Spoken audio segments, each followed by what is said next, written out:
بسم اللہ الرحمن الرحیم۔ محترم ناظرین، السلام علیکم ورحمۃ اللہ وبرکاتہ۔ جب انسان مشکلات میں گھر جائے اور جب انسان کے سارے سہارے ختم ہو جائیں تو اللہ کا دروازہ کھلا ہے۔ اللہ رب العالمین فرماتا ہے کہ اے میرے بندو، ادعونی استجب لکم، تم میرے سامنے دعا کرو، میں تمہاری دعا کو قبول کروں گا، تمہاری فریاد کو سنوں گا۔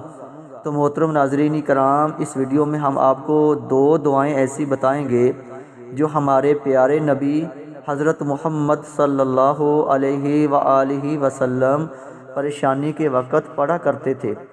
اگر ہمارے اوپر کوئی پریشانی آ جائے تو صبر کے ساتھ ناظرین کرام اللہ رب العالمین سے مدد طلب کرنی چاہیے۔ تو آئیں ناظرین کرام، وہ دو دعائیں جو بڑی بابرکت دعائیں ہیں، جس کے پڑھنے سے ہماری تمام پریشانیاں دور ہو جائیں گی اور ہماری پریشانی خوشی کے اندر تبدیل ہو جائے گی، تو میں آپ کی خدمت میں پیش کرتا ہوں۔ بسم اللہ الرحمن الرحیم۔ یا حی یا قیوم برحمتک استغیث۔